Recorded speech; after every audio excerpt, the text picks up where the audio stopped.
On today's program, the question, is breakfast really an important meal? We battle it out. We discuss it always, don't we? Well, nutritionist Julia Caranas shares her expertise on the subject, and Alex Smythe joins us with what's coming up on Parasport Nation later on in the hour on AMI Audio and available to you on YouTube and, of course, as a podcast. We have a breakfast bowl full of good conversation for you up next. This is Kelly and Company. Woo-wee! Welcome to your day on the program. We are here Monday through Fridays. You can find us on YouTube. You can find us as a podcast. And of course, repeated a few times on AMI Audio starting at 2 p.m. Eastern Time. And looky here. A guest host today coming in to join me, Amanda Shakari. How are you, Amanda? And welcome. I'm great. Thank you so much for having me. So a lot of my audience here may not know who you are. So the question that one would ask at this point is, who are you? I'm Amanda Shakari. I graduated media production at Ryerson University, now Toronto Metropolitan University in 2023. I'm a musician and media broadcaster. Some of you may remember me from the entertainment reports on Now with Dave Brown. I also did some work with CBC. I hosted and produced a documentary alongside CBC producer Eric Van called Playing by Ear, which spotlights blind and low vision musicians and how to find success in music. Why did you do why did you pick that, Amanda, as a piece to do for CBC? I've known, as you have and do, people who can play by ear. When I was trying to figure out what story I wanted to tell, I really wanted to talk about something I was passionate about. And since I was really little, at like 5.5, I had my first piano lesson. I have perfect pitch, and I really just wanted to spotlight what it's like in the music industry, the good, the bad, the challenging, and how, us blind people, how we can find our spaces in the industry. Wow. That's tremendous. And I know myself some people, as I've mentioned, who can play by ear. I remember that at school, and just phenomenal. Just like the photographic memory. Actors I've known who are able to suck up script just like that. We will spend more time talking about this kind of stuff in our upcoming conversations as you join us once a month on the program. But I want to leave enough time for Amanda, who is barely awake because last night you were quite busy, as this is the month November of Shawn Mendes. His album Shawn was released on November 15th, and he's currently on tour promoting said album. Amanda, our music critic, attended the concert at Massey Hall last night. How was this show? And I am right? You are fully awake now? Yeah, right now I had a cup of tea, so I'm Okay. definitely more awake. Tea is my beverage of choice. But the show was fantastic. I think the nice thing about this show was with it being in Massey Hall, it let him connect with the fans in a really meaningful way because we spend a lot of time just talking about the album and what these songs mean to him. And I think that really came through both in the music itself, but in the way that he performed it. So that was really special because, he had to take some time off. He canceled his Wonder Tour a couple years ago because Wow. of mental health. And you could really Yes. see that he's found this inner peace with this music. So it was really incredible to watch him perform that. When you heard that he needed to take that break, and we're so proud of him as an artist up here from here, I just loved like it's so to me important, regardless of your mental state, to keep it in mind and take those precautions. So, as a fan, how did you feel? I definitely understood Sean that, he it was a lot and, performing, especially now that I've kind of spoke to more artists and understand, what the toll it could take. Yes, it's very rewarding, but there's a lot of preparation that sometimes it's easy to forget because we see these artists on stage and it looks like Hmm. they're having the time of their life, but we don't really know what's going on behind the scenes. Though I will say, Kelly, there was definitely a part of me that was kind of disappointed because he did a couple shows and it was our show that was the one that part of the cancellation. Because at first he's like, "Oh, we're gonna do. I'm taking a 3 week break, and we'll come back to Toronto." But when Toronto closer to rolled around, he decided he needed to postpone the tour indefinitely.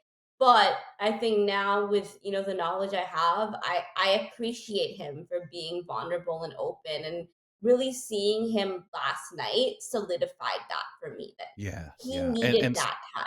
yes, you Mhm. notice the difference. You see it as a fan, and and I love when people know. I'm starting to try to know myself because that's a lot of our biggest problem. Push, push, push. Okay, you mentioned last night. You mentioned Massey Hall. We've got those notes. Now we've got a different Shawn Mendes because he's back, raring to go. We have some audio and video from the concert. These are some highlights and interaction that was going on with the audience. Let's take a listen. I'll be needing stitches. I'm stripping off my style. Oh, I'm making, begging you to come now. Now that I'm without your kisses, I'll be needing stitches. Just like a mantra to play. That was such an Absolutely incredible fantastic. Oh, moment. wow, wow. Talk about this.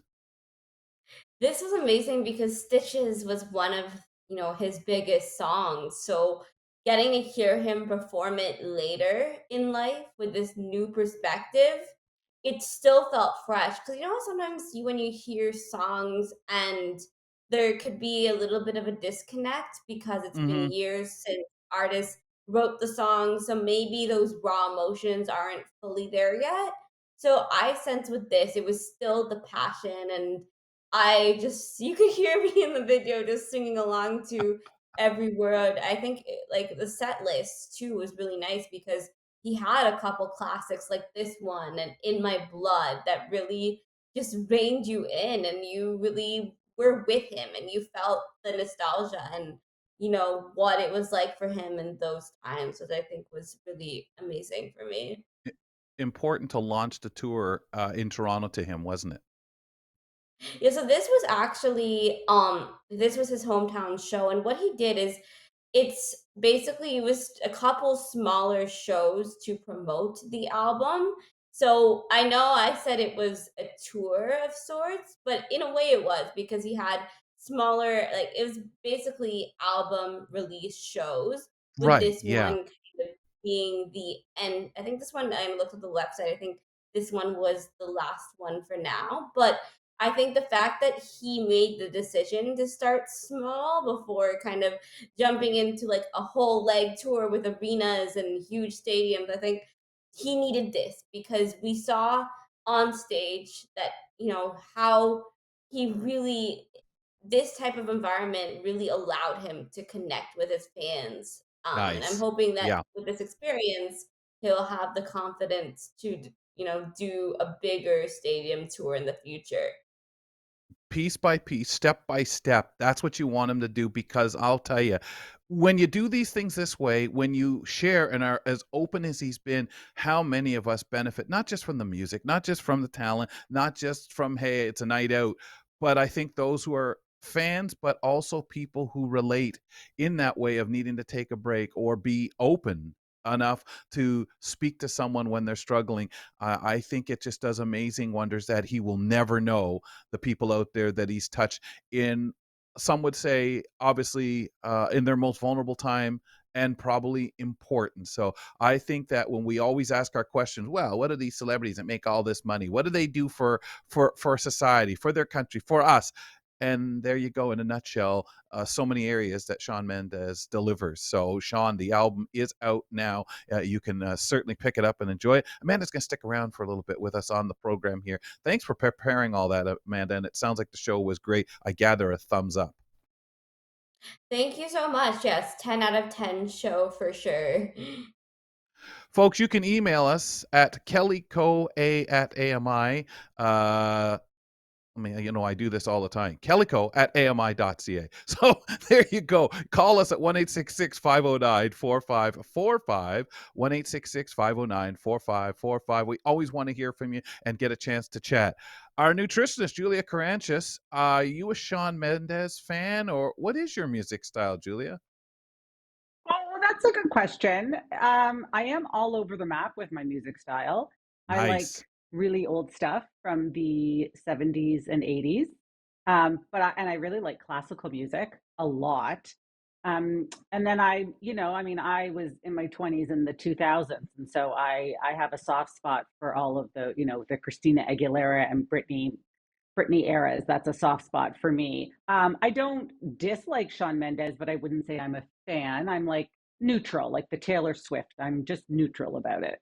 Uh-huh. See, I got you on that 70s, 80s feel, probably more Hmm. 70s. I enjoy a lot of my 70s stuff because when I was a kid, it disappeared for a while. It was not classed as oldies, and I liked a lot of oldie Yeah. stuff too, 60s and 50s, of course, but in the 80s, you hardly heard. It's like everybody was, "We're tired of that 70s stuff."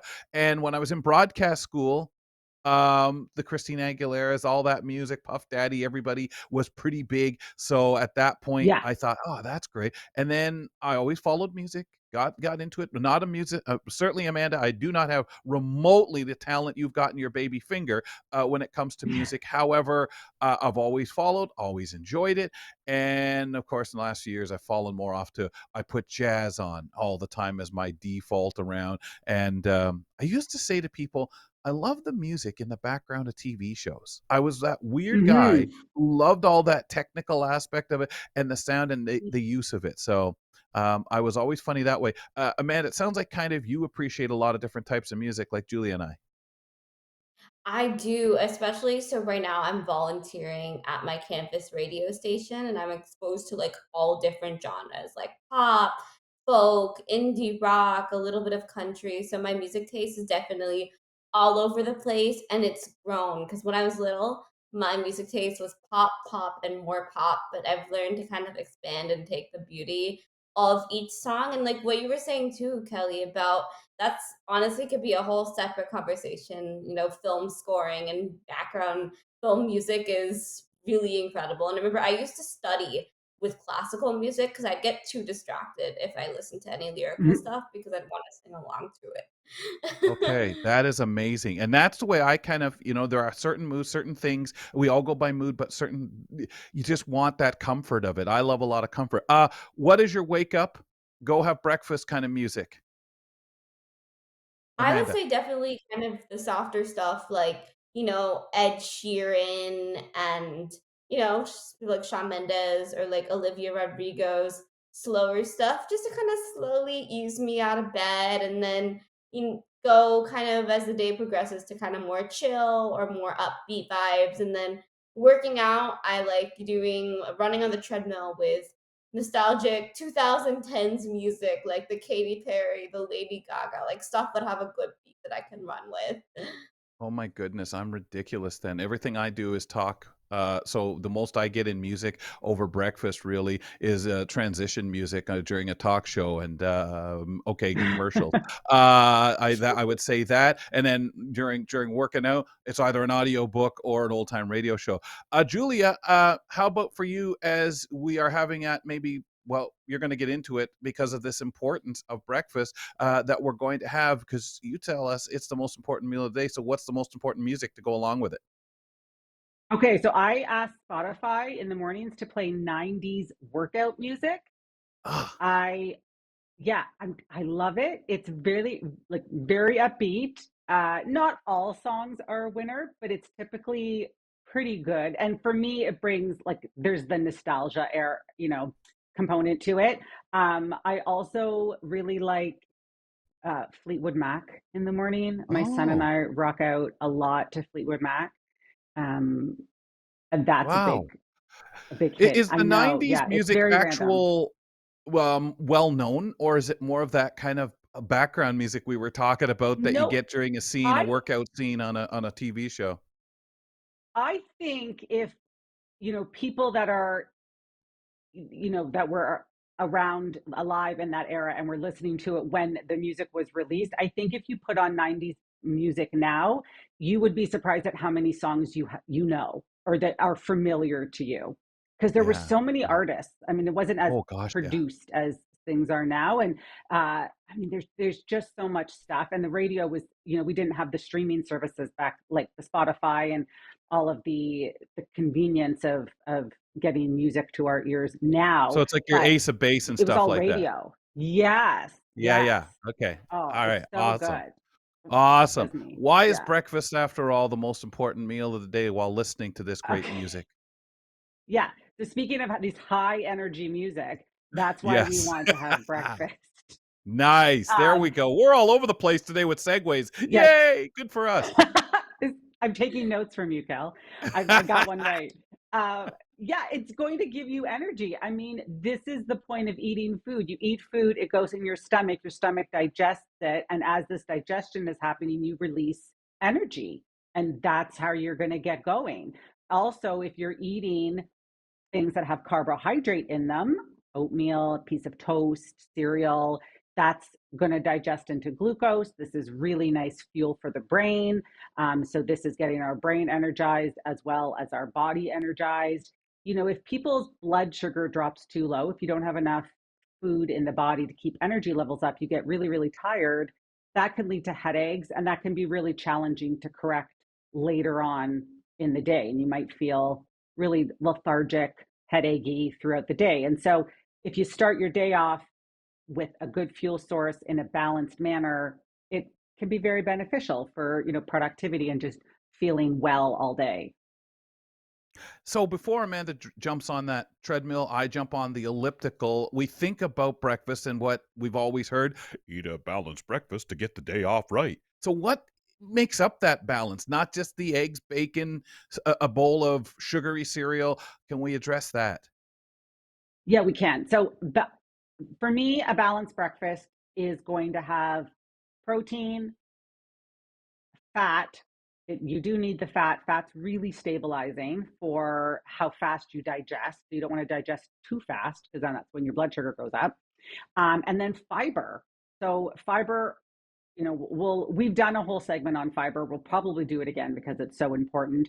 Fiber is what keeps you full so that you don't get hungry in 30 minutes from the time that you just ate. It's what allows you to have a proper bowel movement. If you're not having proper bowel movements, you get upset stomach, you feel bloated, you eventually get tired, get really sluggish because you're not excreting waste. And so a breakfast that incorporates these three components, fat, fiber, and protein, is a very balanced way to start the day. So before we get into specific items, Amanda, what do you start your day with? What do you class as breakfast?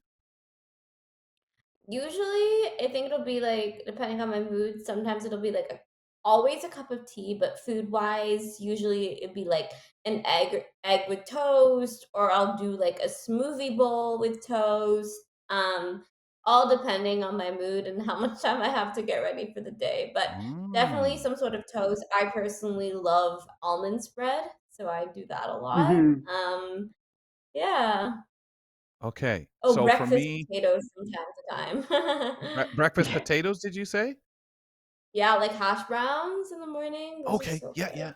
Okay. All right. So for me, it's some fruit, yogurt, cereal is what I would say are the items that I generally start my day off over the course of a couple of hours if I have it on a work day, for example. Julia, are we hitting on any of this stuff? I think we are.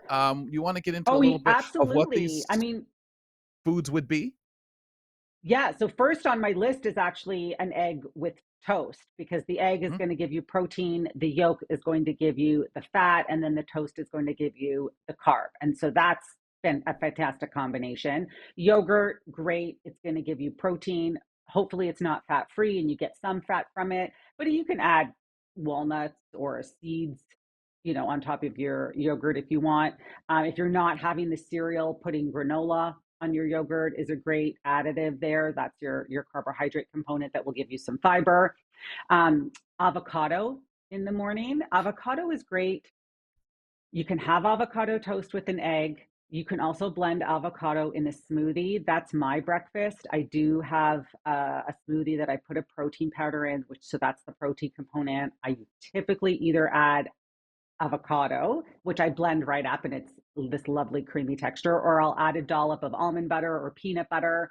And that's the fat component. And then I'll put fruit, maybe a banana, handful of spinach, and then that's the fiber component. So we've all touched on all of these components. So fruit is going to give you fiber. Anything that's whole grain is going to give you fiber. Eggs, yogurt, anything animal based is going to give you the protein, and then your carbohydrate is anything that's starchy. Which I think is our favorite food Oh, most of of the course. time, not just for breakfast, but cereal, muffin, a piece of toast, all of those carb based foods. So these, any combination of this is a great combo. Okay. Now, we've talked a lot about fruit and vegetables, how much of it to eat in a day. Of these items, what is a reasonable start? I mean, they always used to say the hearty breakfast, but you can overdo it, of course, with any of the things. You can't overdo it. I think the first thing you'd want to pay attention to is how you're feeling. If you have a breakfast and right after you're gassy or burping or you feel really tired, you've probably eaten too much because now all the energy is in your stomach trying to digest this food, because you put so much in it. Also, if you've got flatulence, which is a nicer way of saying the gas, or you're burping, your food is most likely sitting in your stomach longer than it needs to because there's too much of it and your body's not breaking it down as fast as it needs to, and that's where you're getting these burps and these farts from. Right. And so that's maybe your first sign to decrease the portion of what you're eating. And maybe you don't have to not eat all of it, but eat it separately. Have breakfast one and breakfast two. Breakfast before Yeah. you leave your house, and then a snack, the other half when you get to work. And then maybe you'll decrease those Right. symptoms. And that's really paying attention to how your body is feeling is I think a And that great is a place to start. benefit of the people working from home that have that ability, but so many people, like Amanda said a while ago, it depends how fast I gotta get out and get moving because that Absolutely. hinders so many of us from breakfast A and breakfast B. Yes, it does. So maybe you leave the house with just having a half a banana or an apple and yogurt, which can be very fast to eat. And then if you get to work, you've maybe packed half of a peanut butter sandwich, and then you can eat that when you get to work. And then there's more of your fiber and the carbohydrate, the complex carbohydrates and the fat component. So it Awesome. is about finding foods that are convenient and realistic for you to eat Yeah. that do fall Yeah. within the realm. Smoothies always sound so nice. I should stop being so Oh, lazy and really indulgent, but then I might just get too smoothie addicted. Julia, thanks. thank you. We'll talk to you next week when you return on Tuesdays. Julia Caranas, our nutritionist. Do you just stick to one smoothie in a day, Amanda, or do you have more? I think I usually stick to one. Sometimes, like, I'll have, like, if I'm really feeling it, sometimes I'll have maybe like half a cup or maybe like 1 to 2 cups. But usually, like, when I get them, it's usually like I'll buy them and they usually come in as big cups. Or if we make them from home, like, depending on the size of the cup that I pour it on, I may pick more. But usually, like, 1 cup really gives you the energy and the boost you need. And I also really like the For acai sure. bowls. Like, those Right. are really good. Oh, Um, but smoothies, super energizing. the host of Parasport Nation joins us now. Are you a smoothies person, Alex? I can't say that I am, Kelly. Like, I'll have it every once in a blue moon, but it's not something I'm reaching for on a daily or even weekly basis. I don't even really have a good reason why I don't. They're delicious, they're tasty. I like the I think Kelly a part of it honesty of is I'm just too lazy. yeah. Yeah, it's the effort of it. I'm already getting up and making myself a cappuccino in the morning. That's the effort and the energy I put in the morning. So I focus my energy towards that instead of a smoothie. Well, that's awesome. Regardless, that's I think the key is what works, and it really made me think about the rushing that most people do when we're trying to exit, to get the day going. Amanda, I want to thank you first before Alex and I pick up the ball and talk a little sports for being with us. We will talk to you next month here on the program. Really appreciate the Shawn Mendes chat and you riding along with me for a while. Thank you so much for having me. Amanda Shakari joining us on the program. Some of you know her from Now with Dave Brown. And of course, she's been working with our show and getting things going as our music critic and rides along and has conversation with us. Now, on Parasport Nation, the brand new AMI sports show, Alex Smythe spotlights upcoming para sport events in Canada and abroad. We pull back the curtain on the program and talk about how sports are played, interview athletes, coaches, and trainers, and so much more. Alex, what do we got going on? You follow us here on Tuesdays and Fridays. What's coming up, first of all, today on Parasport Nation? Yeah, Kelly, we have a great episode today. After this show, me and Nathan had a chance to interview Danielle Campo. She was awarded last week Canada's Walk of Fame's National Heroes Oh, Honor. man. And so, Nice. yeah, so it's a tremendous award for her. And for folks who don't know, she is a three-time gold medal winning Paralympic swimmer. She set numerous world records. She represented Canada in the early turn of the millennium, so in Sydney, at those games in Athens as well. So it was great to be able to kind of catch up with her, talk to her a bit about her journey both inside the world of parasport, but also outside of the world of parasport. Because since her time in the pool, she's done so many great things. She's become a motivational speaker. She's written a book. She's been an advocate for just disability rights and awareness around disability experiences. So we really got a chance to kind of dive deep with her, leaning into the pool pun there. But yeah, she was a phenomenal guest to have on, and me and Nathan kind of went back and forth with a ton of different questions. Obviously, Nathan himself being a former Paralympic swimmer as well, there was a great connection. There was a great kind of overlap there. And then after our conversation with her, me and Nathan also kind of talked about the legacy piece of how Yes. someone like Yes. Danielle Campo and other swimmers of that era really set the stage for Paralympic swimming in Canada and really allowed the teams that Nathan were able to join really succeed and have that support behind them. It was because of that foundation that Danielle and her teammates really laid for the rest of the team going Wow. forward. It's amazing when you talk about the stage being set over the years. I know so Yeah. many former Paralympians, and it's phenomenal what there was just nothing, no coverage. They did Yeah. what they did for the love of their sport. Now we're able to showcase it, let people learn about it. And boy, does that swimming draw so many viewers. Quickly, sir. Friday, anything to tee up? So on Friday, we have another exciting episode. This is going to be with a Paralympic para canoeist and also recent two-time gold medal winning para Pan Am canoe athlete Brianna Hennessy. She's just back from the para Pan Am canoe championships in South America. So she's going to talk about that. She's going to talk about her success in Paris. It's going to be another Fantastic. exciting episode. Wow. Very good, sir. Up next, Parasport Nation. Thank you, sir, for joining us. Alex Smythe with us. And it's remember, folks, it's part of Kelly and Company right here on Tuesdays and Fridays. You can also find it as a standalone podcast and video podcast on YouTube. On the next edition of Kelly and Company, including a throwback to quirky stories, a What in the World edition, Nazreen Abdul-Majid will host that with us. She is our master of ceremonies, so lots to come on the program. We're waving at you. Have a great day. Talk to you later. Thanks for tuning in to Kelly and Company. Follow us on all social media and don't forget to like and subscribe to the channel for more.